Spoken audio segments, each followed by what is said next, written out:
Wow. It's a good day to be alive. Let's pray together.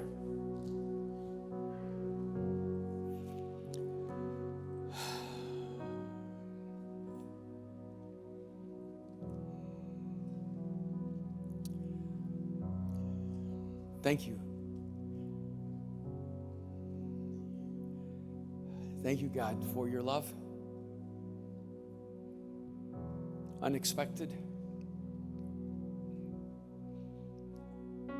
It always pursuing us. We just pause in this moment and try to find the courage to strip ourselves bare, to not hide ourselves from you. To be honest about our pain and disappointment, our failures and shortcomings. To be honest with you about our fears and our doubts, and just trust you that you are good.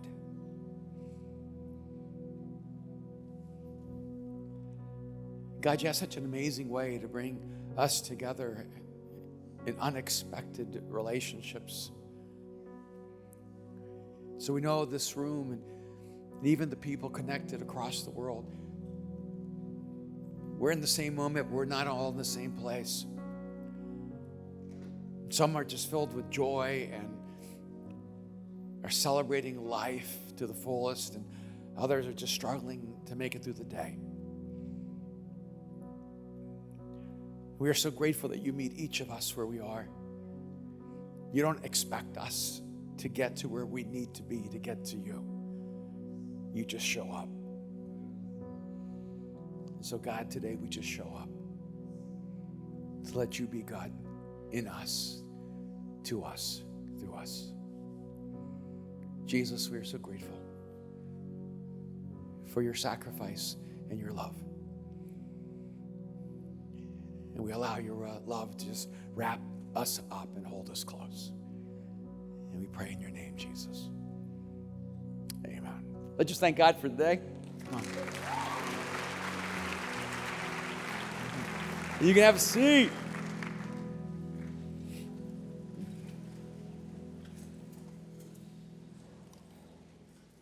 Kim and I were 33 years old when we moved here to LA. Aaron, our son, was 3 years old. Mariah was 30 days old. Aaron and I jumped in a U-Haul van and brought all the things we owned across the country, and then Kim and Mariah got on a plane and flew here. It's been like that ever since. And when we got here, we started an entirely new journey, a new adventure. But for me, it was not accidental. It was very intentional. When I was around 23, 24 years old, I started studying the world.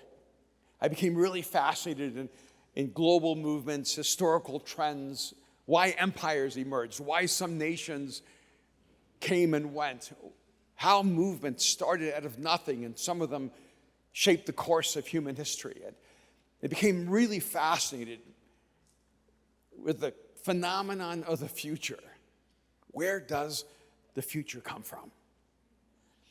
And at the age of 24, I remember sitting down with Kim when we were dating. Well, we weren't dating, we were hanging. And I said, for me, Los Angeles is a non-negotiable. Now, I'm saying this to a young woman who grew up on a farm in the mountains of North Carolina, who loves green, nature. And probably if she had a list of what places in the world she would never want to live, LA was number one. LA was everything contrary to the things that she loved and felt most connected to. But I've been studying global trends, and I noticed that the world was disproportionately affected by cities. And that cities almost had a cultural essence to them that you could identify. But Los Angeles was unique in that LA was the capital of the future. The future doesn't step into our time and space in the same way everywhere. I don't know if you've noticed that. The future is not unilateral. The future emerges faster someplace, slower in other places. In fact, even just in this country, the future is different on the edges of the Atlantic and the Pacific than it is in the center. You can travel across the country and travel through time. You can travel across the world. If you want to go into the future, go to Tokyo. And if you want to go into the past, go into the indigenous tribal regions of the Amazon. The world is not in the same time, not in the same place. And the future emerges in very unique ways. And the reason we moved to Los Angeles was with this one understanding. The future emerges from here.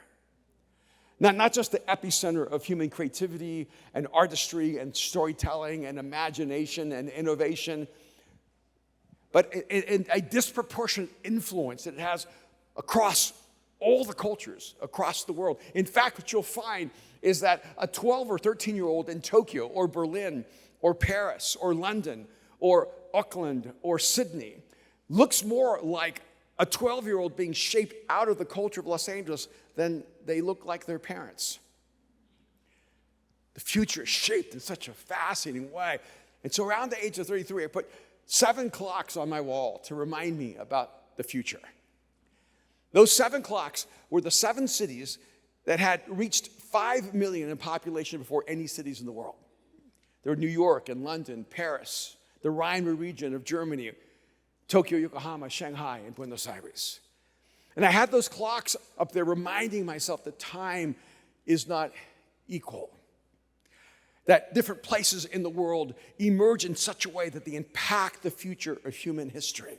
If you were going to make one singular decision to have the greatest impact through your life on the world, how would you make it? Have you ever visited France? You probably have not. You just visited Paris. You've been to England, but really you haven't. You've just been to London. You've been to Brazil, but really you just went to Rio. People from all over the world tell me they visited the United States, but they've only visited New York or Los Angeles. Or strangely enough, I know this sounds weird, but I meet people and they tell me, I've been to America, which I already know they don't really understand because America is a continent. But they said, I've been to America. And I said, really, have you been? They go, Missouri. And they think Missouri is the United States of America. For them, everything here is there. But the reason you go to cities is because the culture, the future, the essence of that culture, that nation emerges out of those epicenters. If you could change a city, you could change everything. Now, after 30 years, I got to tell you that the city isn't getting better. Would that be a fair summary? I thought LA was a mess 30 years ago, but I didn't know that we were actually at our peak. We've just simply had more problems, more social problems, economic problems, cultural problems, spiritual problems. We have rampant crime and unemployment and homelessness. And we're at a time right now that if someone could just save our city, it would be extraordinary. It would be miraculous. And we've been in this theme of everyone. And at Mosaic, the very essence of our name is we're a place for everyone. That we're all broken and fragmented pieces that are brought together to create something beautiful together, especially when light strikes through us. We're a place for everyone, but I don't want to be arrogant in that statement. I don't mean that everyone will like us. I just mean that we will like everyone. I do not mean that everyone will choose us. I mean, we will choose everyone. And there's a reason for that, is people have different tastes. When you think you're for everyone, you're usually for no one, right? Some people love chocolate ice cream. That's just the best flavor in the world. But for someone else, it's vanilla. Someone else, it's cookies and cream or pistachio. And if you ask someone, what's your favorite flavor of ice cream? Maybe no flavor will surprise you, except when they say, I don't like ice cream. Then you go, away with you, right? But realize that no matter how great a flavor is, that flavor isn't for everyone. And we understand that's true for us. Because a lot of people who don't believe in God say to me, how can God be real? How can Jesus be real when there's so many different kinds of churches? As if that's a liability, a deficit, proof that God does not exist. I'm going, no. If all the churches were the same, that might be proof that God does not exist. Because God is way more creative than standardization and monotony. And the moment you choose, you're making choices about flavor and taste, right? The moment you choose a certain style of music, some people go, I love that. Other people go, not for me. The moment you choose an environment, a culture, people go, oh, that's perfect. It fits me perfectly. Another person says, not for me. And we have to understand that every choice we make creates a cultural statement, whether we like it or not. But that doesn't mean we can't be for everyone. And we must always be for everyone. If Mosaic has ever been about anything, it's that God is for everyone. And to the best of our ability, with all of our weaknesses, with all of our shortcomings, with all of our judgmentalism that we have as human beings, we're going to strive to be a place for everyone, where no one will ever question whether there's a place for them in the heart of God. But today I want to dissect that word, everyone. Because have you ever felt that you're not a part of everyone? Have you ever felt as if somehow you're just alone? And sometimes that happens because of a disconnection in our soul. But sometimes it happens because you hear a voice no one else can hear. Sometimes you get consumed by something and it pulls you, even if no one goes with you. I mean, that's what it felt like when Kim and I moved to Los Angeles. We just felt that there wasn't something we should do or something we might do or something we could do or something we wanted to do, something we would enjoy doing. It was something we must do. There'll be a time in your life, I hope for all of you, where you don't have an idea, but an idea has you. You don't have a vision. That vision has you. You don't have a calling. That calling has you. I hope that you have the incredible experience at some point in your life where you are so consumed by the importance and significance of something that you become secondary to that and you serve it all your life. Because that's when you find purpose and fulfillment and intention in your life. So I want to talk to you about how to be a part of everyone, but then to realize that what God is actually looking for is everyone.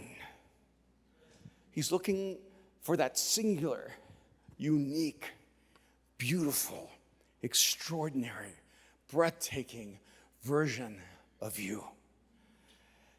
And if you are courageous enough, there'll be a point in your life where you're going to take a step in the direction of your future, and no one will stand there first. No one will even stand there with. You'll feel this incredible sense of aloneness, but in the most profound and powerful way, where you realize, oh, I'm the one who needs to step for the every. If the world is going to get better, someone has to decide to be the one. The one to break down the walls.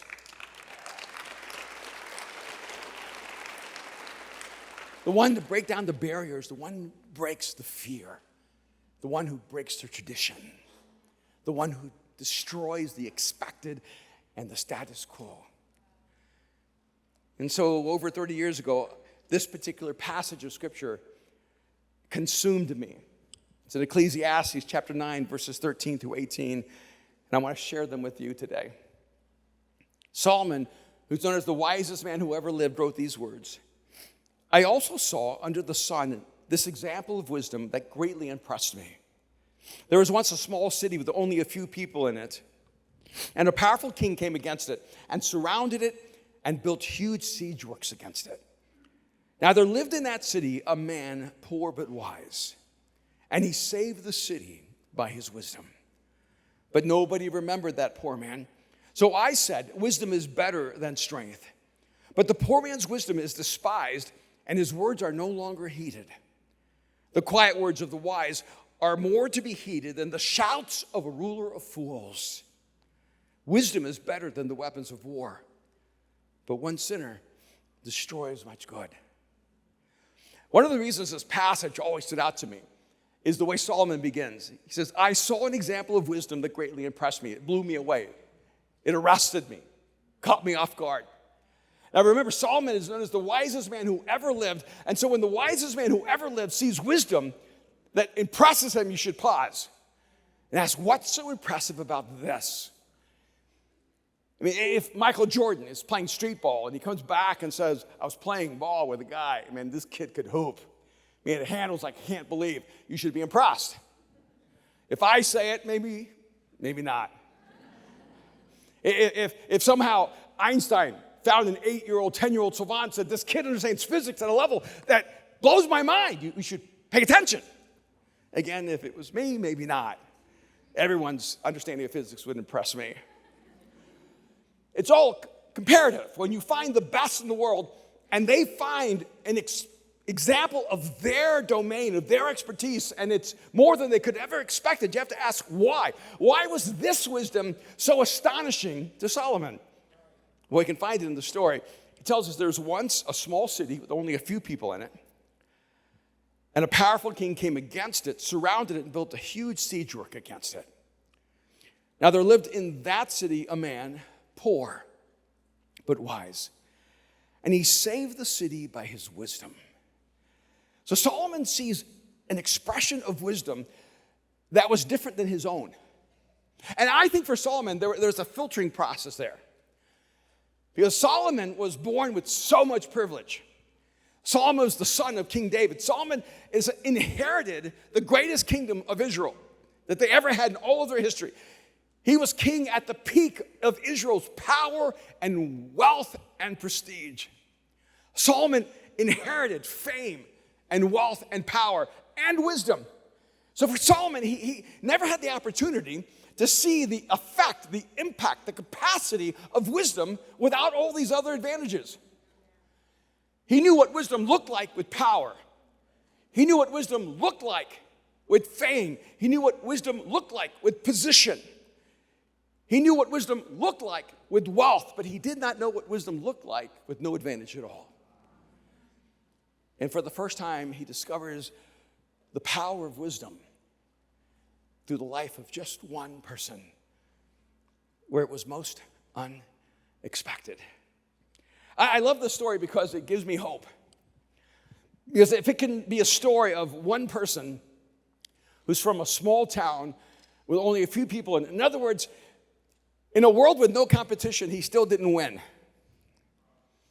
He wasn't from Boise.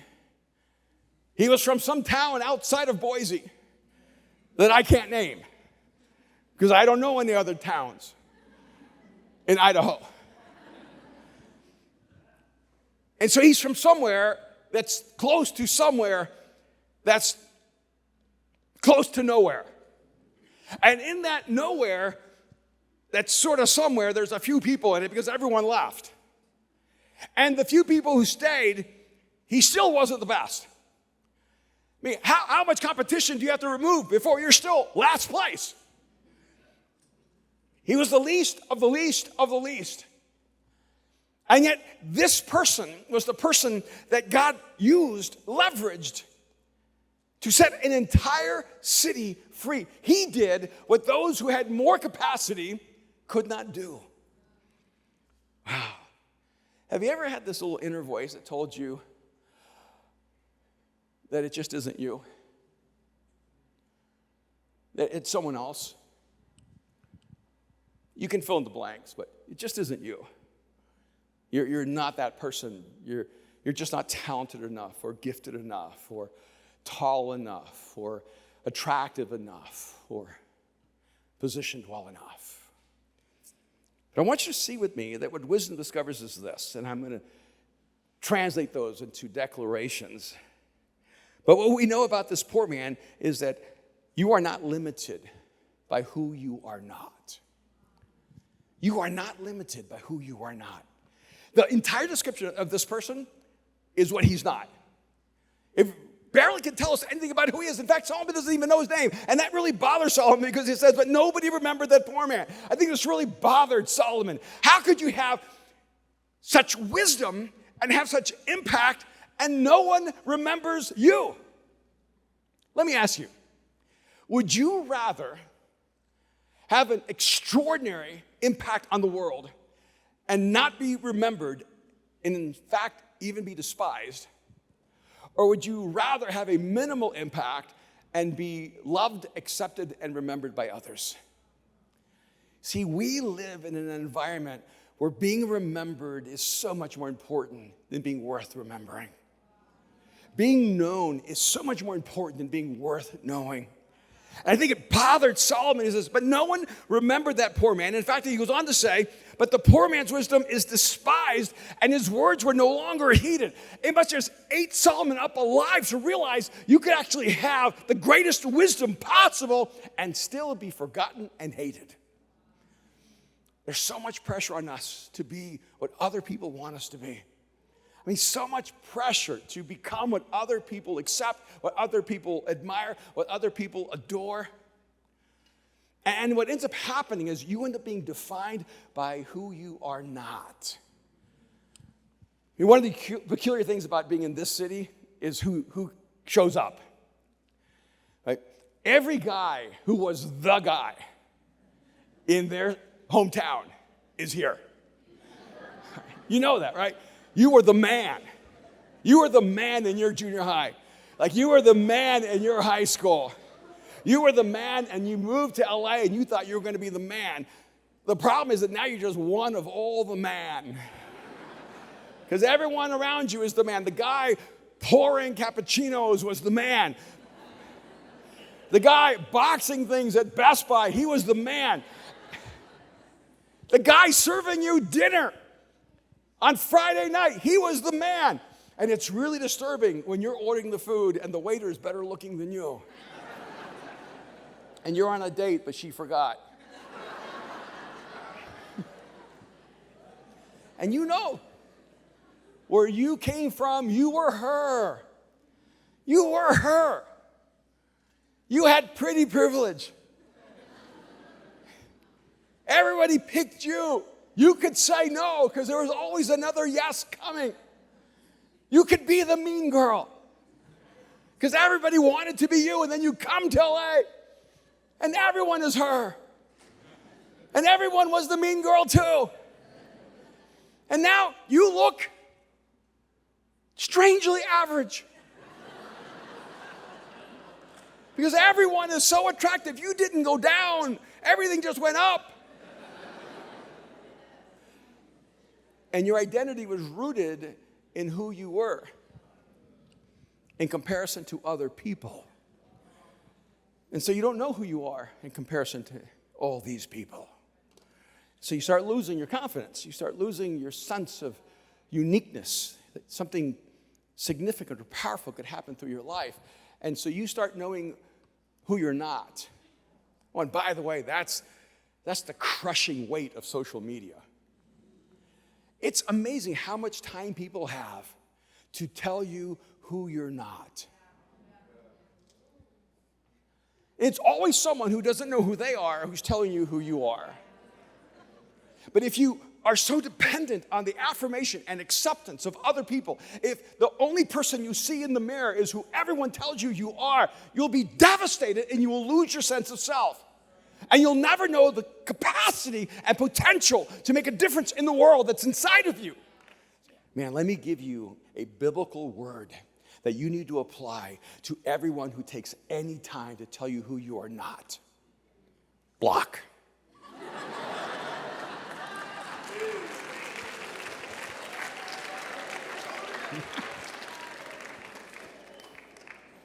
If you cannot block them out there, you will not block them in here. I want you to say that with me. I am not limited by who I am not. But I want you to say it like you need it. Not like you mean it, but like you need it. I am not limited by who I am not. Because everyone else will tell you who you are not. So you better have a voice that tells you who you are.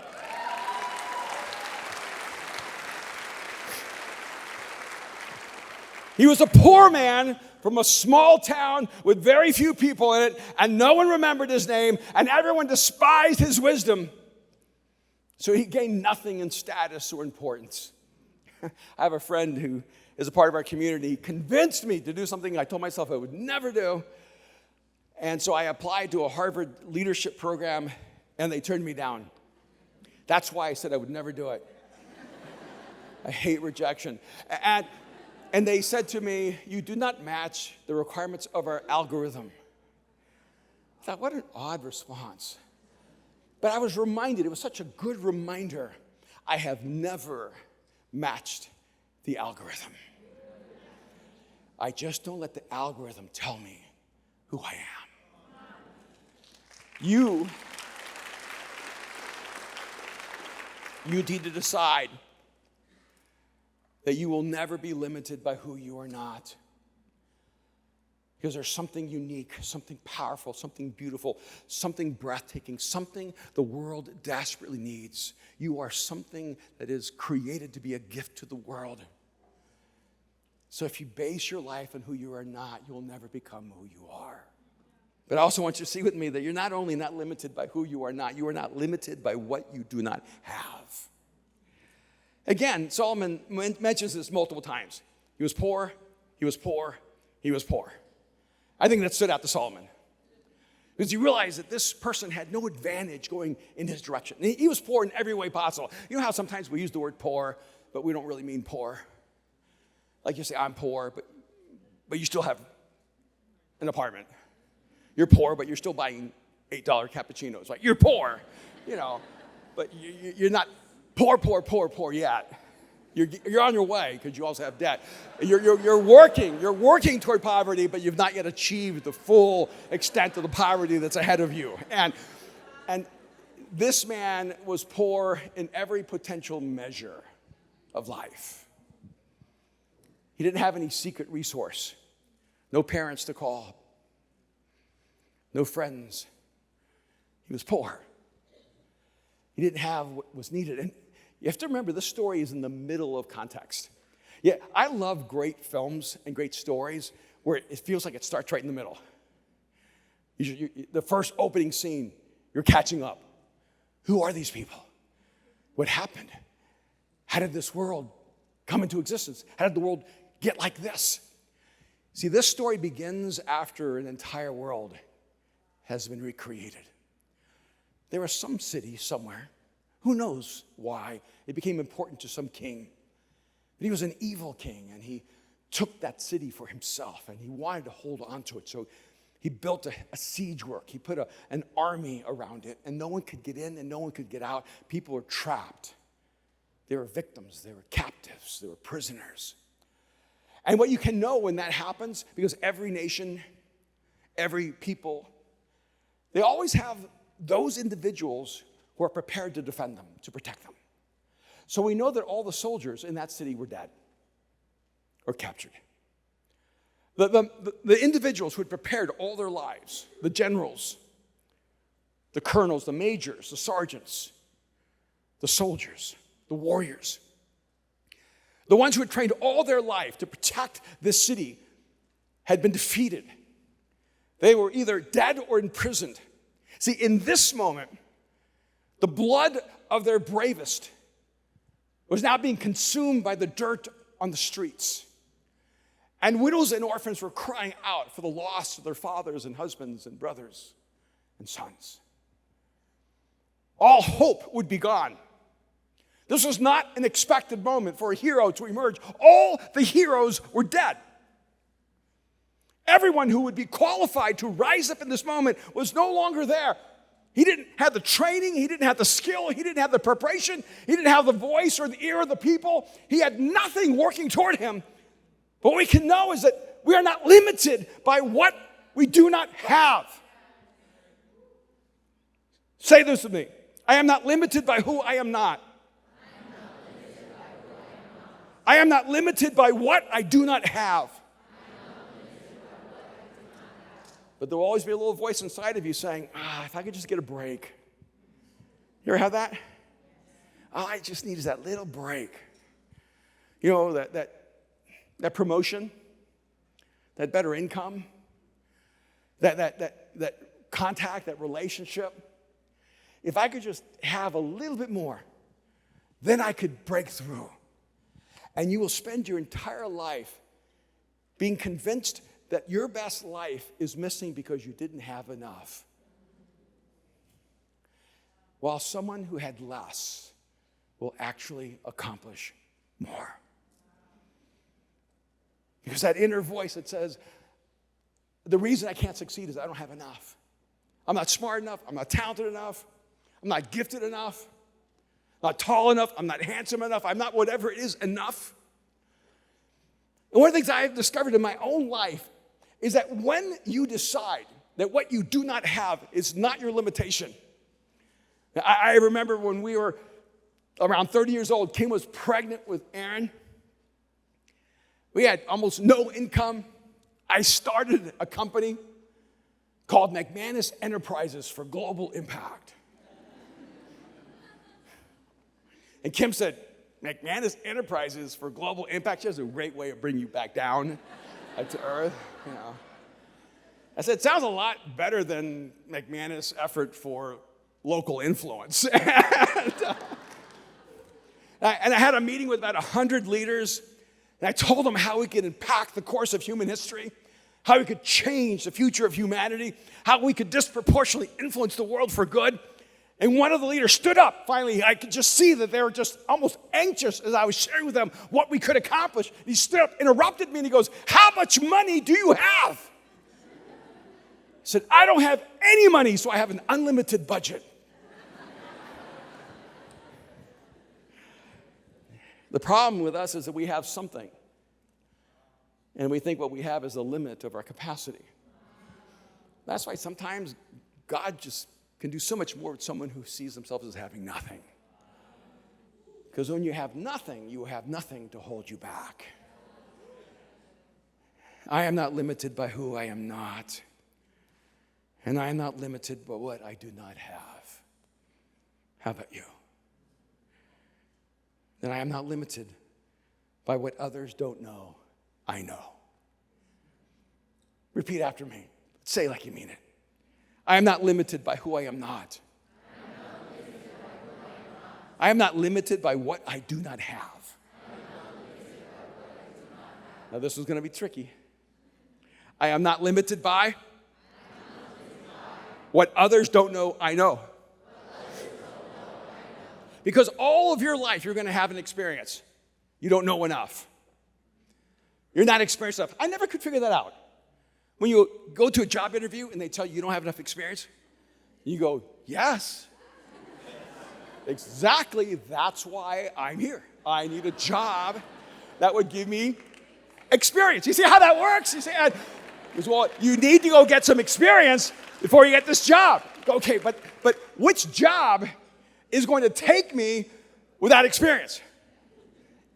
Well, another job, not this one. Why don't you be the guy who hires me now without experience so that you can actually give me the experience? And then a year from now, you'll look at me and go, you have so much experience, I have to give you a raise. You see how that's going to work? It's going to be amazing. And so sort of a catch-22. Everything that's important in your life that's ahead of you, you are unprepared for. You do not have enough experience for your future. Let that sink in for a minute. You do not have enough experience. No, not for your career. That would just be so easy. You don't have enough experience for life. Let that sink in. There's no trial run.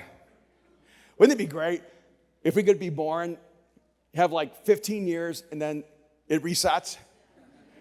And now you can start all over again with 15 years of experience and go, that was dumb. Shouldn't have done that. Should have listened. I understand now. Maybe we need more than 15. Okay. 25 years reset. But the problem is the most important thing in life is not your career. It's not your job. It's not your wealth. It's not your possessions. It's your life. And you get no practice. You don't get a life trial run. You got to learn as you go.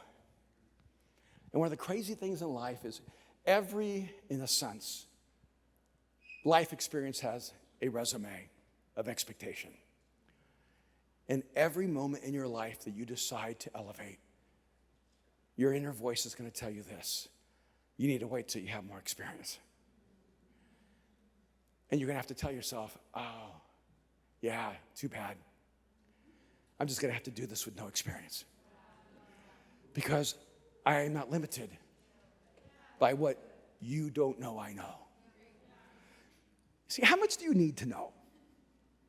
I mean, do you really have to go to Harvard? Or have an Ivy League education?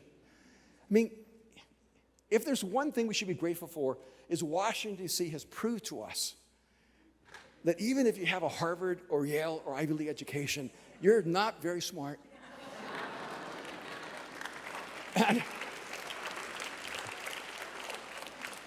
And you know about as much as I know. You just don't know you don't know, and I know I don't know, so that makes me a little smarter than you. But here's what you need to know.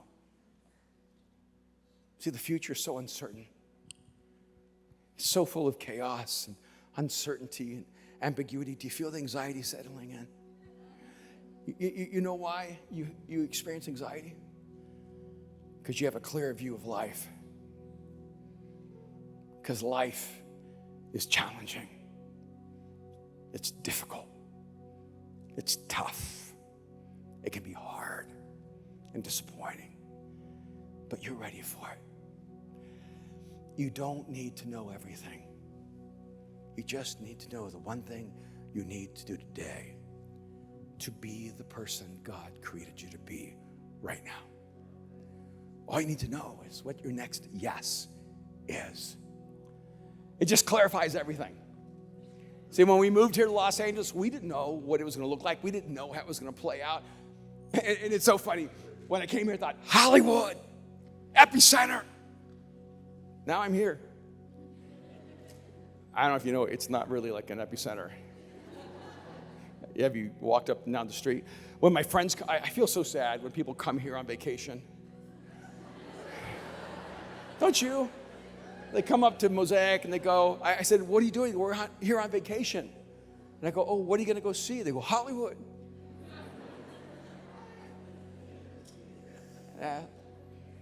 Don't go left. Like, don't do it. You know, it's amazing because Hollywood as a concept is the epicenter of the future, but Hollywood as a city is an abandoned shell. There are premieres on the street, but all the people who walk those premieres have very little impact on the good of the city. We need to tell the truth. That even though this is the epicenter of the future isn't going to do well if we don't help people do well. And one of the things I have learned to discover in my life is I don't have to have all the answers. I don't even have all the right questions. All I need to do is ask this one simple question. What do I know right now that I need to do to make myself better and the world better? And it changes everything. Why?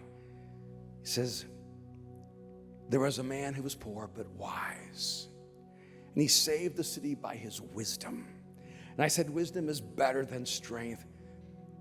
But the poor man's wisdom is despised, and his words are no longer heeded. The quiet words of the wise are more to be heeded than the shouts of a ruler of fools. And I love this next line, verse 18, wisdom is better than the weapons of war. Do you realize this statement comes from a Middle Eastern mind? Solomon was a Middle Eastern king. Wisdom is better than the weapons of war. Imagine if the entire region where Solomon ruled believed this statement and lived by it. We would finally have peace in the Middle East.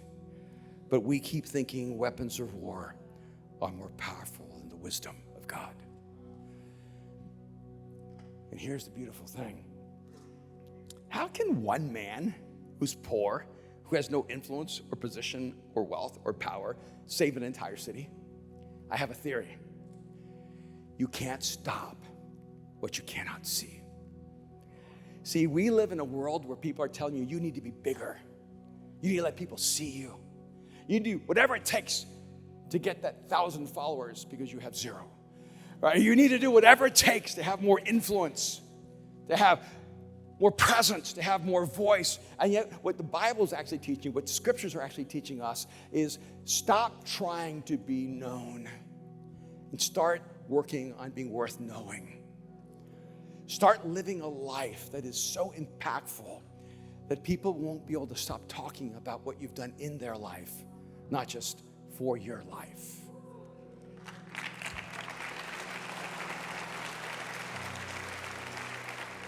So I want you to stand with me.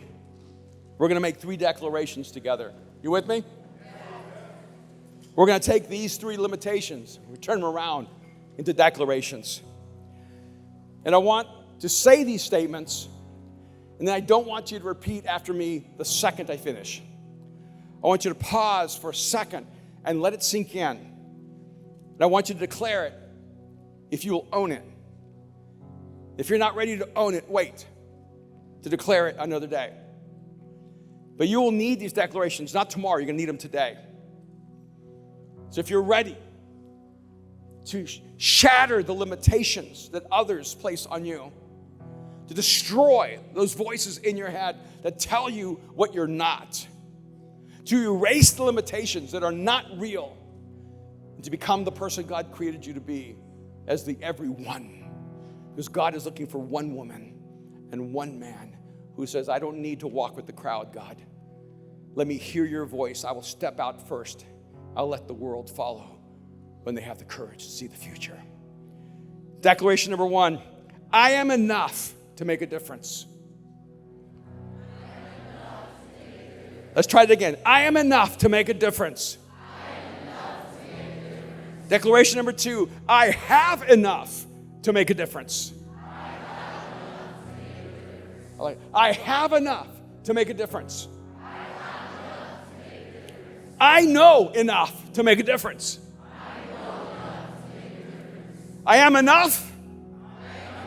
I have enough. I know enough.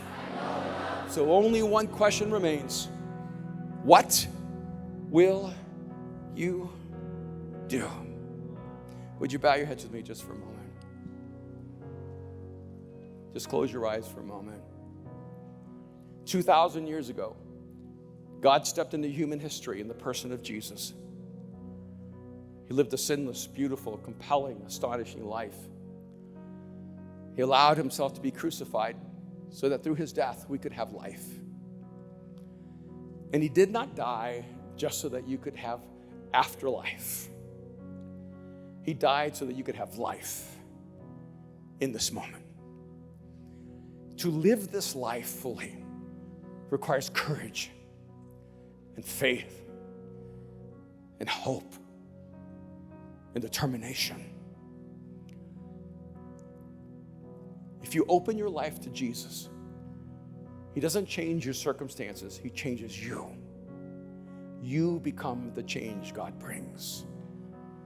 If you're here in this moment, you've never crossed the line of faith, and you've never invited Jesus into your life, but somehow your gut knows this is what you've been searching for. Somehow your soul knows this is what you've been longing for. Then I want you to pray this simple prayer right now. Jesus, I give you my life. Right now, just pray that. Jesus, I give you my life. Jesus, I give you my life. If this is your prayer, if in this moment you invited Jesus to come into your life, I want you to raise your hand, and I just want to pray for you really quickly. Right now, just do it boldly, courageously, without hesitation. Jesus, I give you my life. If that's you, just hold it up high. Beautiful. Love that. Beautiful. Father, I thank you for each one that has opened their life to you. You teach us the power of one woman, one man, one person who trusts you with all their heart and soul and mind and strength. And I pray, God, that in this moment they would know that they have been captured by your love, that you will never leave them or abandon them, that they belong to you. I pray, God, you begin speaking into their soul the words of courage and strength. I pray that you would speak hope and faith and love deep into the recesses of their being.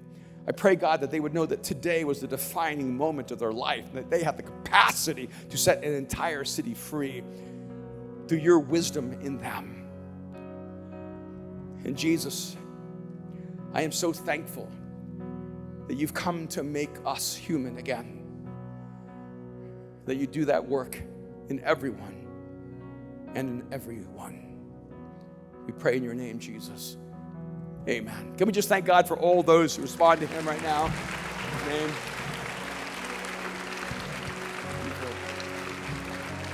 All right, guys, I'm not going to have you sit. I'm going to have you remain standing, but stay focused on me just for a moment. I want you to consider an insane idea that God could use you to change the future of an entire city. That God could use you to change the course of human history. That God could use you to bring peace, justice, mercy, compassion, hope across the world. That God has been waiting for you because you're the everyone he's been searching for. When we started Mosaic 30 years ago, we had a dream that we would have churches all over the world that would reach creatives, entrepreneurs, inventors, atheists, agnostics, the people who are all on the fringes. Mosaic is a community for the fringe. And the world needs this really badly. And I hope that if we have decades ahead, that we see Mosaic emerge in London, New York, Paris, Tokyo. And I don't care how large Mosaic is. That's just all human ego. I care that people who think differently, who think that God isn't available for them, who've never heard the message of Jesus in a way that makes sense to them, I care that they have a chance to know this kind of love. And I think it's our stewardship to do that. So we always have two invitations here. One, to give your life to Jesus, because that's where everything starts. But there's a second one. I want to invite you to join us in the years ahead. It's giving. We don't pretend here that things happen by magic. We all give of our hard-earned money, and we don't think it's like a bank where we put money in and God gives us more money back. The miracle is you choose to live on less. That's the miracle, okay?